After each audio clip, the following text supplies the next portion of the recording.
Now, remember, SEO factors work in combination. They do not work on their own.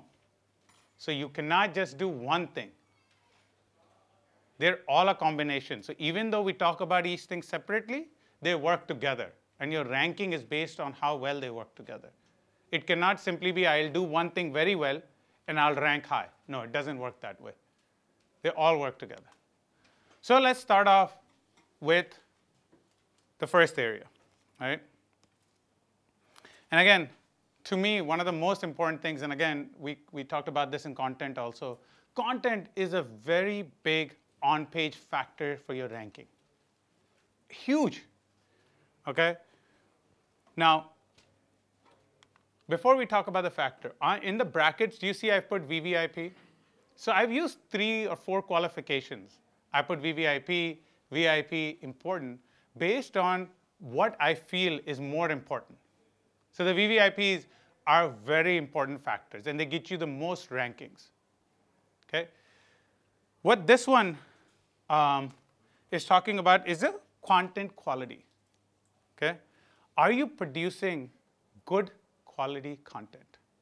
We all had a whole module on this. How do you produce good quality content? Okay?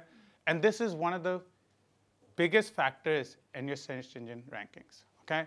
And like it says, does your quality content offer real value to the visitors? Okay?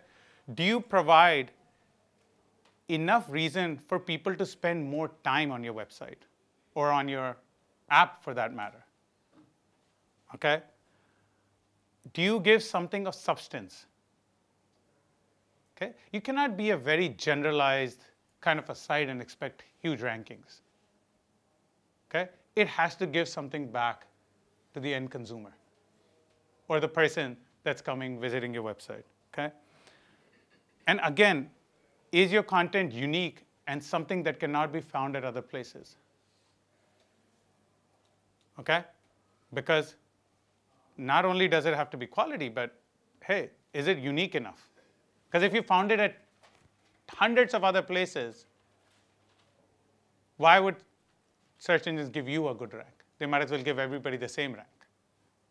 Correct? A question? When we are talking about having a trillion pages, and when we are working in an industry which will more or less be doing the same business, then what is the trick to make ourselves unique? Okay. We saw an example in content of a site called Lush. Okay. They're in an industry, FMCG. They sell soaps. They sell cosmetics, creams. I mean, as general as you can get, but they've made themselves very unique. Okay.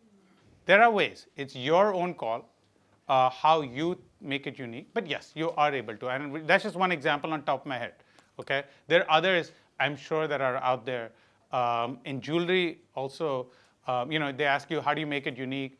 And if you saw, people started naming their jewelry something. It's called the Lucida ring, an Itwa bracelet, or whatever. That's how you started making it unique, even though a bracelet is a bracelet and a ring is a ring. So how do you actually create that content around it? So it's up to you. Okay. So content quality, your first, and in my opinion, one of the most important factors to get yourself ranked well. Okay. Then content research, or what we call is keyword research. Okay.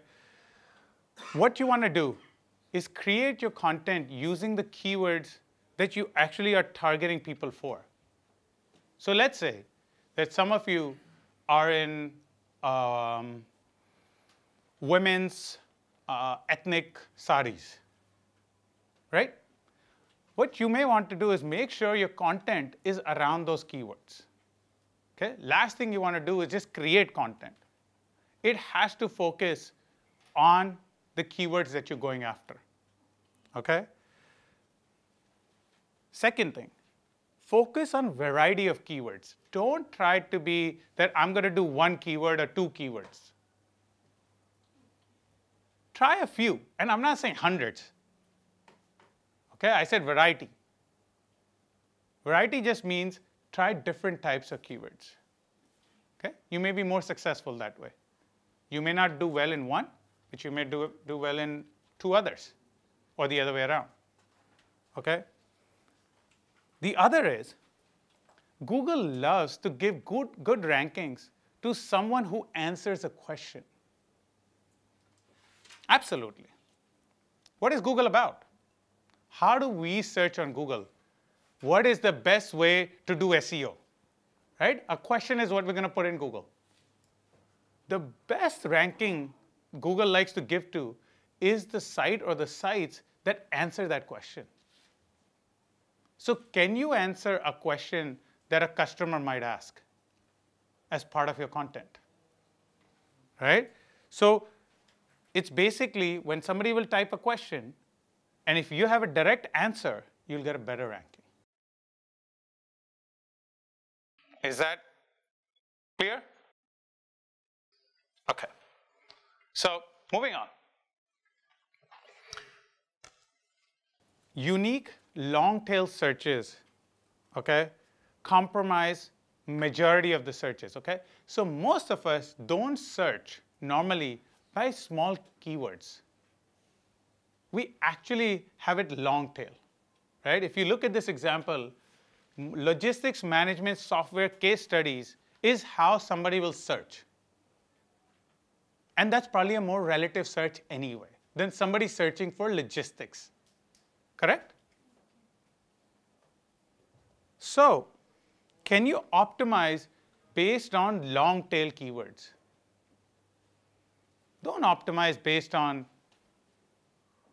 diamonds or kurtis or saris or anything else along that line.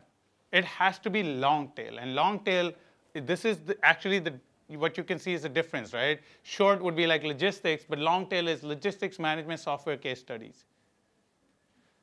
The more targeted and long tail your keywords, multiple things. First, better chance of you ranking well. Better chance that your conversion rates would be higher because a person looking for that and they come to you, and if you have the content obviously for it, then obviously they convert for you. Okay? So make sure on your end you're optimizing for long tail keywords and not just any keyword that you can think of. Okay? Because if you go, the short tail keywords, first of all, they're very expensive. If you look at it, the chart shows you cost competition versus search frequency. Right? The highest cost and competition is on smaller phrases. Right? And least amount of competition is on long tail. In our business of diamond jewelry, should I make it that way? Diamond ring for this occasion, or diamond earrings for maybe for weddings.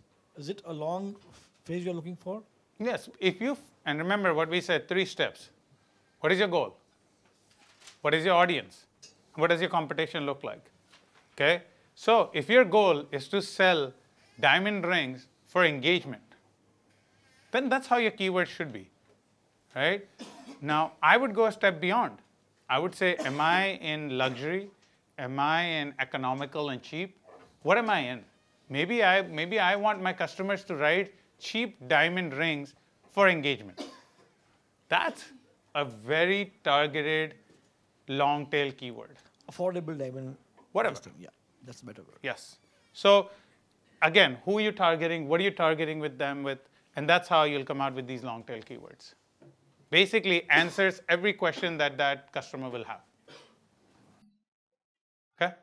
By talking about keywords, we are telling keywords we have to include in content, or while setting up website we have to, Google asks, you have to put 50 keywords or 20 keywords you have to put, or just the content what we have, the description of our website should include that words, what we're talking about. It's everywhere.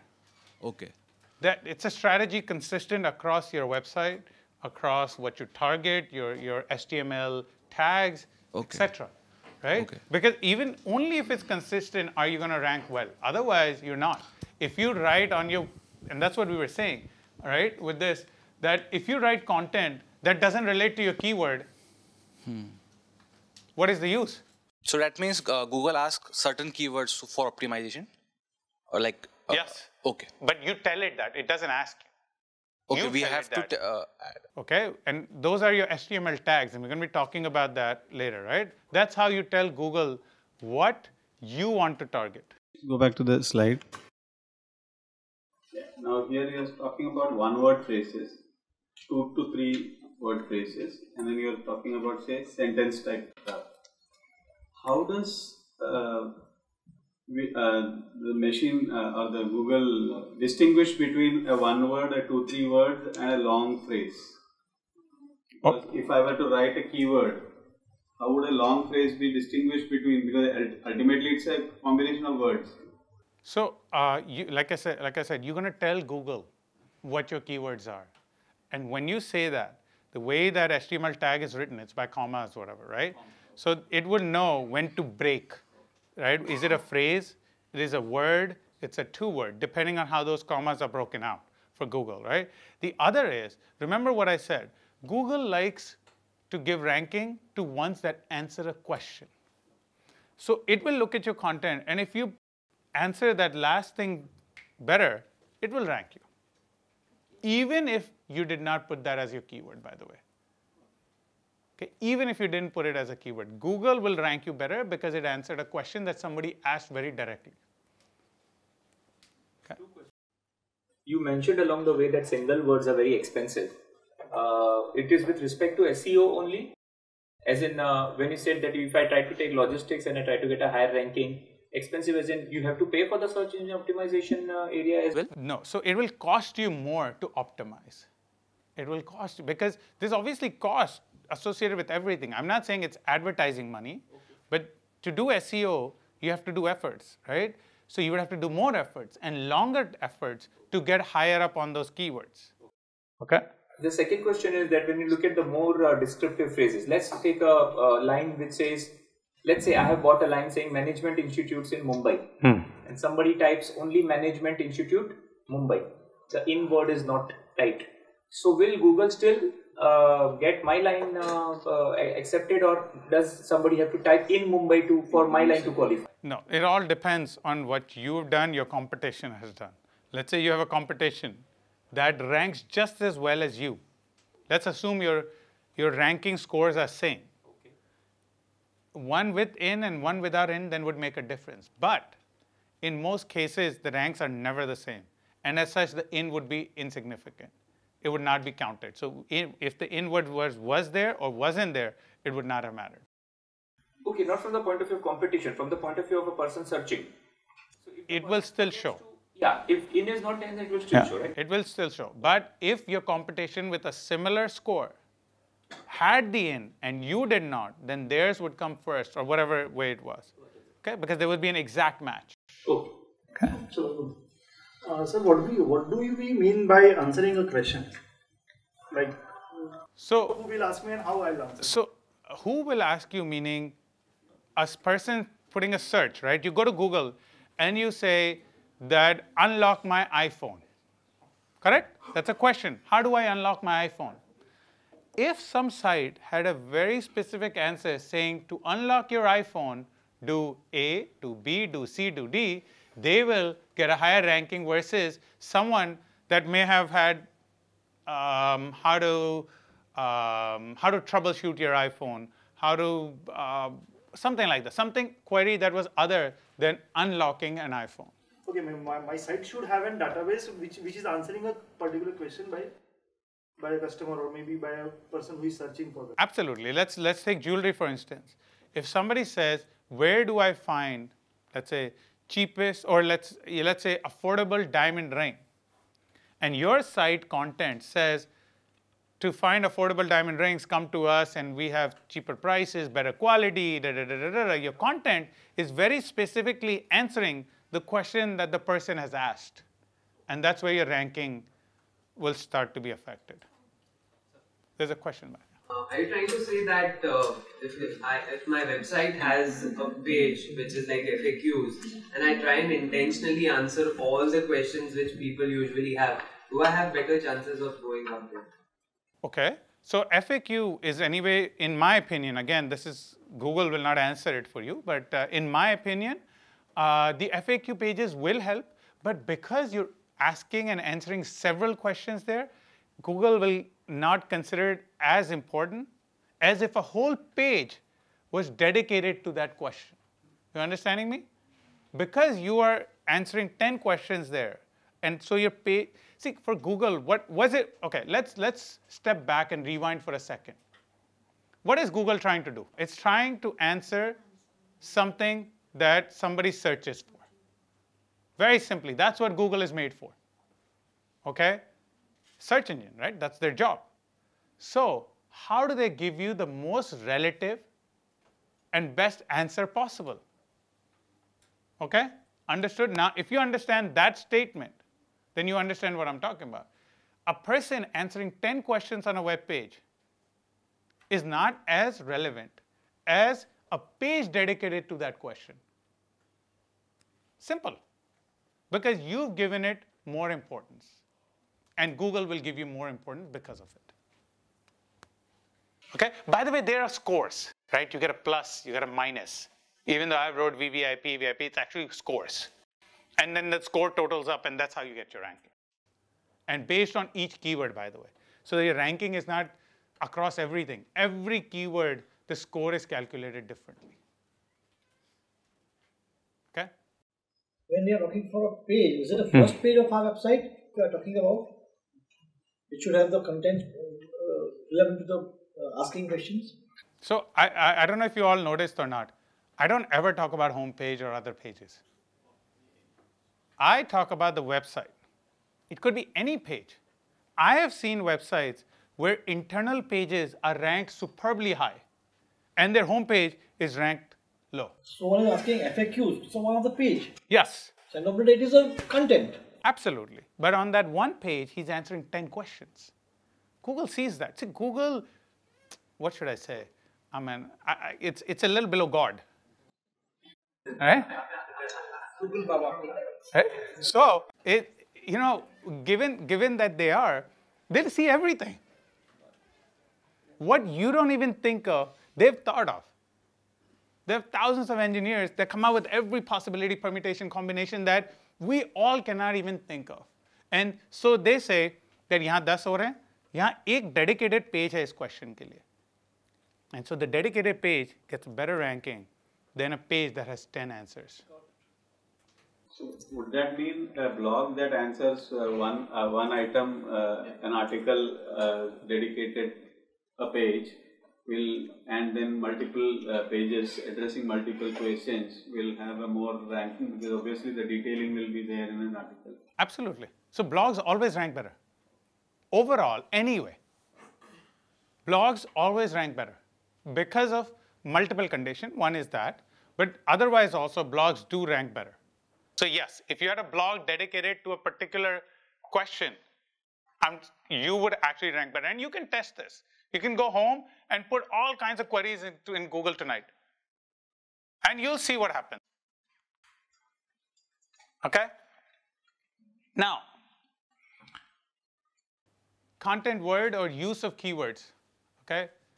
Now, create content using your keywords. Okay? We started talking about this last time, right? Okay? Make sure. Now, I put VIP because you know what happens? People start to create too much. So Google said, you know what? It's important. It's very important, but it's not as important as other things. Okay? So it says create content using keywords. Okay? Now, you do your research. You make sure that keywords are properly placed. The other thing Google looks for is that the content that you have created, is this written in normal language, or are you trying to fool it? If you're going to try to fool it, they're not going to give you the rankings. It has to be written like normal content, right? You can't always say that, some content writers will tell you that we're great SEO content writers and we're going to put 3 keywords in every sentence or whatever. No, Google knows that. It has to be written, yes, do include the keywords, but do it like a normal person does. How you talk or how does site talks. Okay? If Google realizes that every page you've put in 11 keywords or whatever number, they're actually not in, forget the plus, you'll get a minus. Because they know you're trying to fool it. Now, there's a thing, I'll just come back to. There's a thing that says the keyword density has to be around 2%. Meaning, out of all the words, approximately 2% should be a keywords. But by the way, I don't like this. I know that's what's said. If you read blogs across the web, they'll all talk about keyword density being around 2%. I actually don't believe that. It all depends on how much content you have on a page. If I have a lot of content, the 2% might make sense. If I don't have a lot of content, then how the hell do I get 2%? I have to write, even if it doesn't make sense? No. You try to make it as realistic as possible. Okay? You had a question? So it's this method of just posting in keywords when there's no actual space for it. Is this what you meant by spam earlier on? Yes. So some people will just, every other word is a keyword, right? That's called spamming, right? Google recognizes that, okay? Now, you know, I say this in every batch that we've done. Google is your perfect customer. Now think about it. If a customer comes to a web page and they start reading, and every other word is a keyword, then don't you think they'll get tired and say, what is this? I mean, if I was it, my exact words would be, what is this garbage? Right? Google says the same thing. So start thinking. Google's all the things we'll talk about it. It is all based on how a customer reads it. Yes, put the keywords so that customer and Google know that that's the keywords you're going after. But don't spam it. Don't put it in every other word. Don't try to be perfect, that every page has a 2.84% keyword density. Right? But you know what? Most SEOs will tell you this. If they're good, yes, they will not. But otherwise, any small SEO company that comes up tomorrow says, sir, 2% से ऊपर होना चाहिए ना keyword density. Content नहीं है इसके लिए सही. आप content दोगे तो हो जाएगा. Yeah, but उस page पे है 4 words.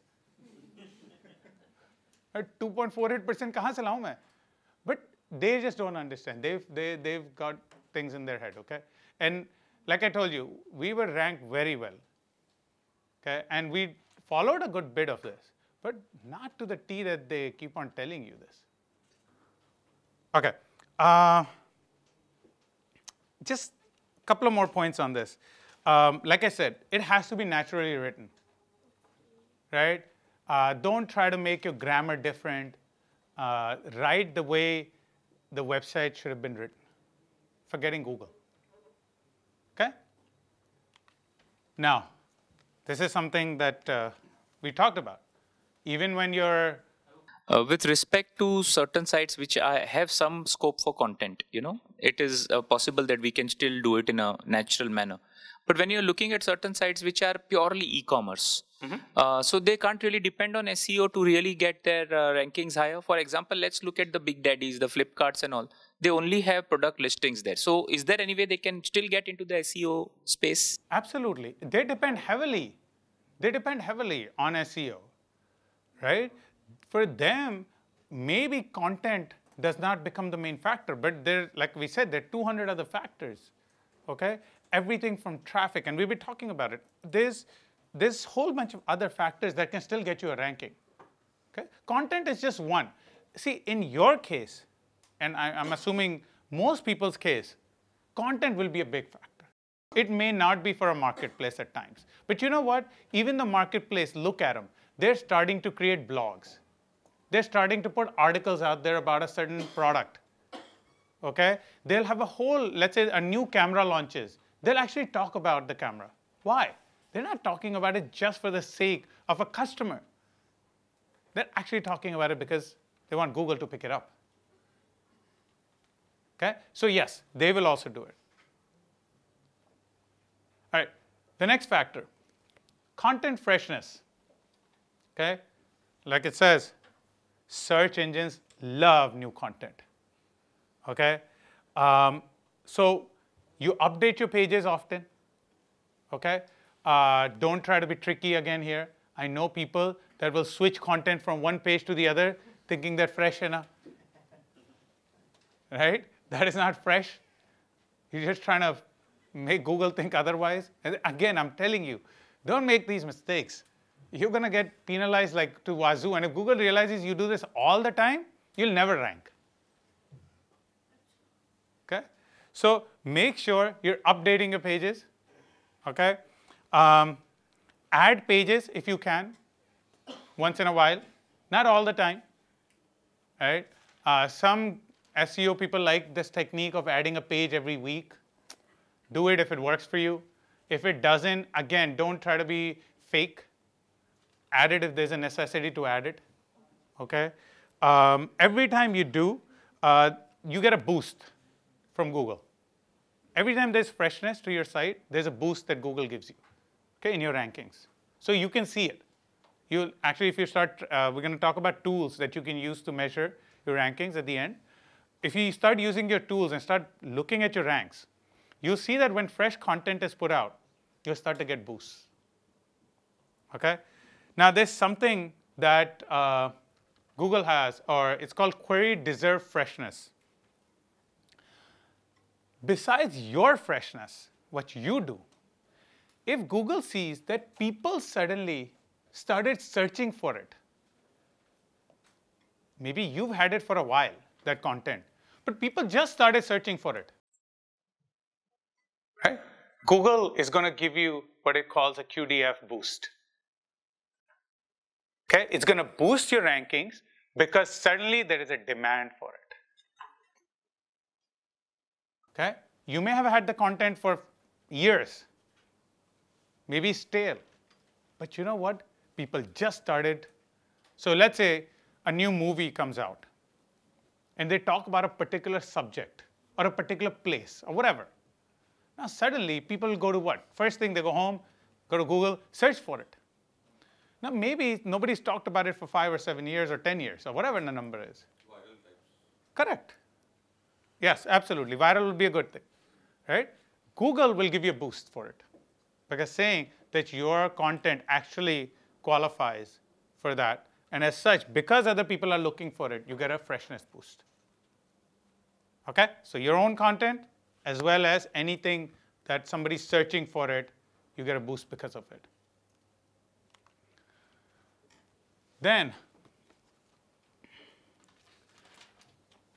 do you know that in Google, when you search, usually you see images also come up, right? If you search for something. Then you also may see local businesses come up. Sometimes even news come up about that subject. What these are Google has these vertical searches. Okay? What you don't realize is that even beyond your own things, if you get into these vertical searches, it helps your ranking. Okay? So if your images are in the image search and doing well in image search, your automatic overall Google ranking goes up. If you list your business in the local businesses in Google, automatically your rankings will start going up. If you're covered more in the news, which is again a vertical search for Google, your rankings will go up. Any of others Google's vertical searches, if you get into them and you start to do well, your rankings overall start going up. Okay? Most people don't realize this. They concentrate so much on your search result that you forget that Google has a lot of other things you can look at. Okay?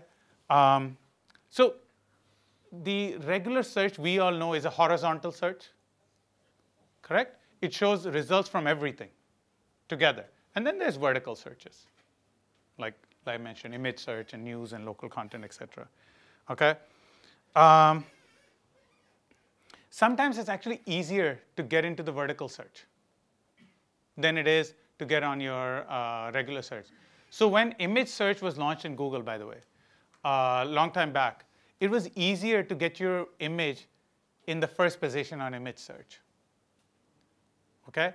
And the cool thing was, right after the paid, the first thing Google showed before the organic search results from SEO was the image search.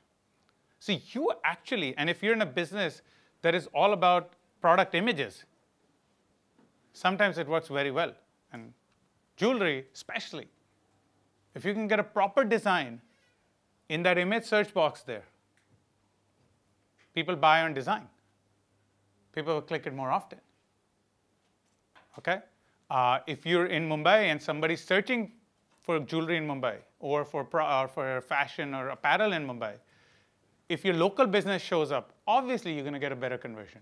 Unlike a search, unlike content which will have words or a sentence, how does Google identify an image? Okay, great question. So image search also works on similar things. There are image names that it looks at, so what you're naming the image. When you put the image on your website somewhere, there's something called alt text or alternate text. It looks at that. Today, Google's technologies have gone further even. And they can actually relate an image to something. Just like Facebook, when they see you, they know it's you.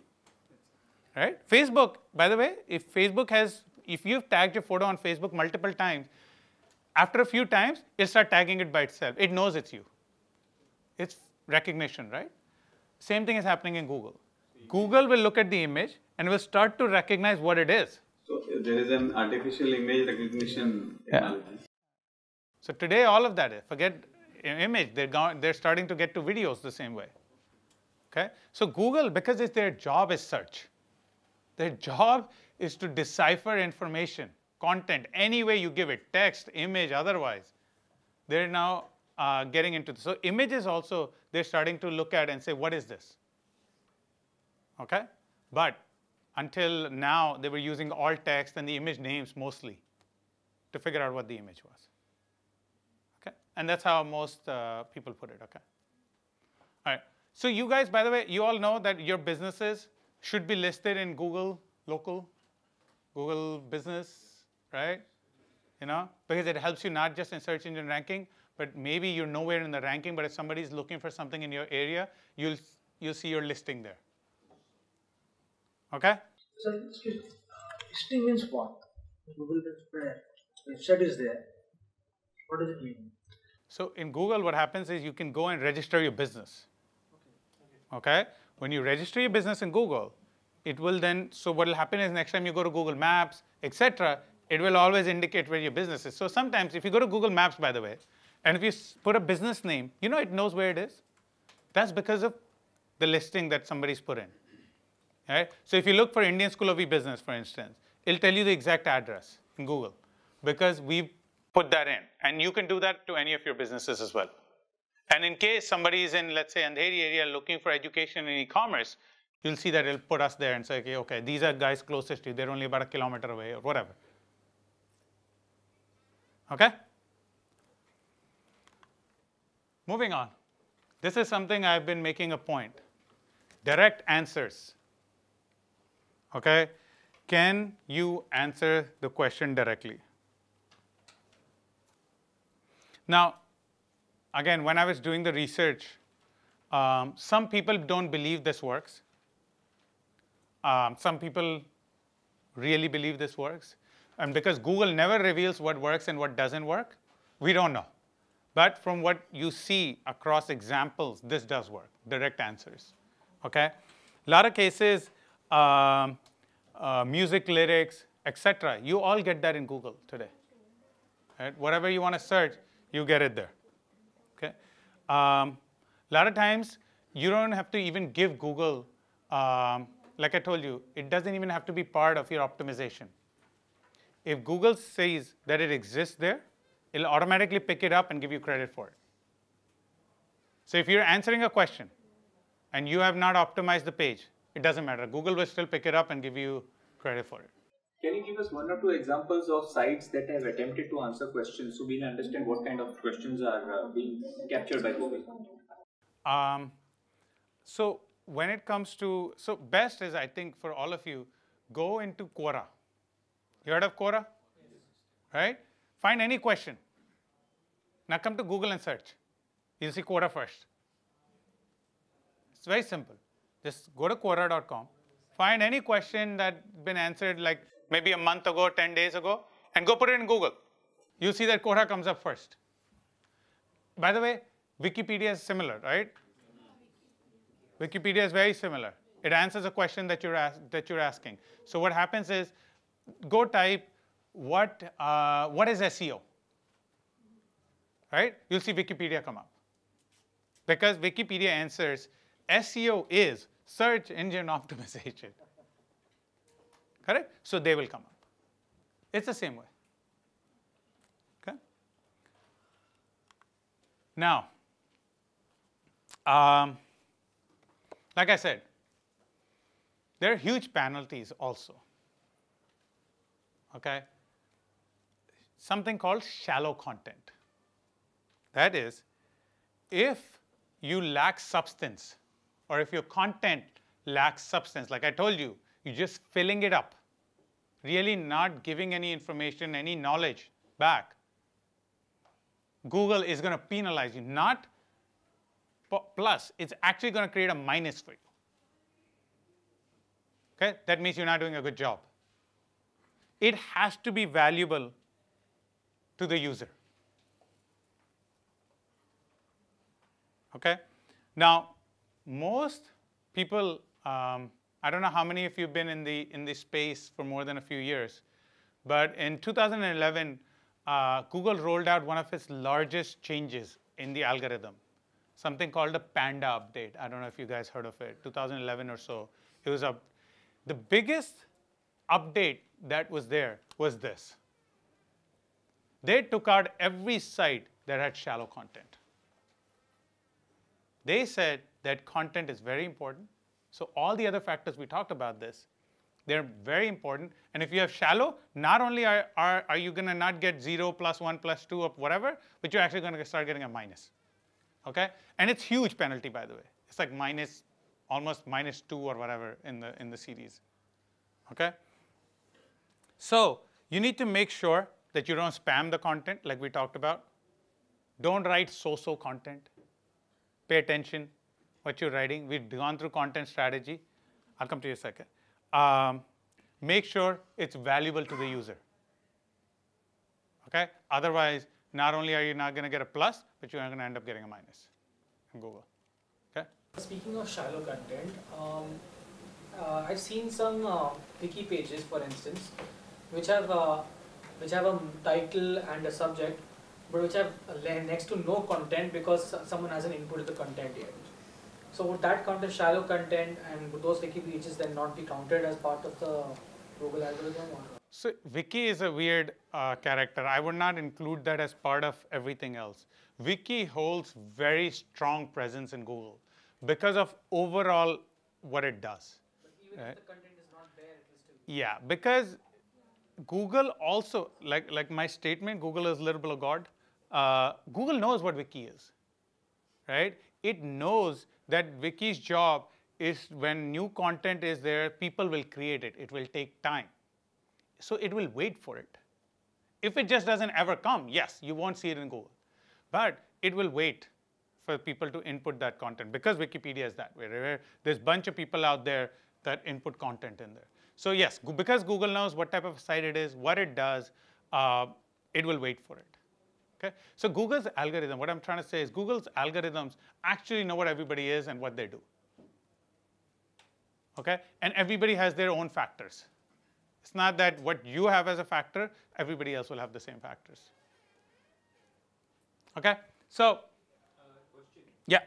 I had heard of something, was it 7-8 years ago, 2009, that some people were trying to rig the search engine optimization by getting in, hiring some people to actually search for specific keywords 100 or 1,000 times a day. Are those practices still prevalent and legal, is the question? They're definitely not legal as far as Google is concerned. For law, it's legal. But Google anyway has algorithms today that discount anytime this happens. So if they see that a same person is doing a whole bunch of queries, it's going to start discounting it. Okay. Because the second question following that was that, just a few months later I had heard that if from a certain IP address, if the search for the same key number goes above 100, then some kind of a filter happens. Now, yes. Is that, it may or may not be 100, but yes, there is a filter built into Google now that says that if somebody is doing the same query then yes, it will obviously start to discount it. Second is that it will start to track what the trend is. If they figure out that you're a person that does this all the time, then you're basically not considered anymore. Because Google does not want, see, one of the factors we'll talk about in ranking is obviously traffic. How much traffic are you getting? So if you're doing this, you're trying to rig Google, like you said. So Google will recognize that and then not give you any benefit for doing it.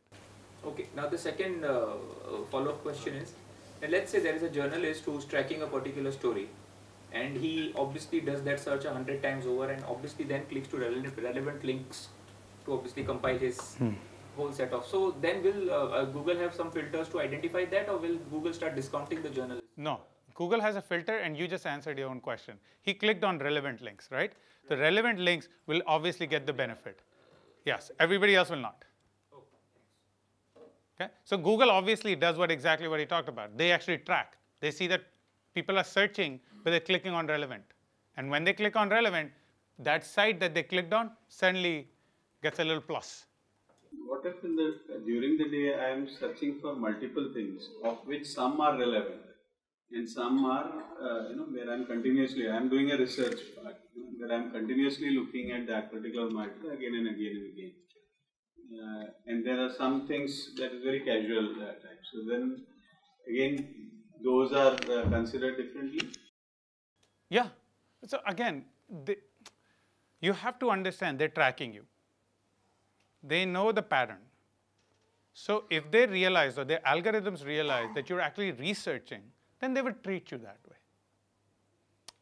You have to know that they are artificial intelligence built in. So it knows what you're doing. So are they giving a rank for the IP address or for the... They're not giving you a rank, right? They're only giving the site. But site, they will only do it when they think it's relevant. And again, remember, out of those 200, this is 200 times 50, this is 1. So how much does it balance? How much does it really weigh in? Right? Realistically, everything, like I said, one statement, everything works together. This is just one thing. Okay?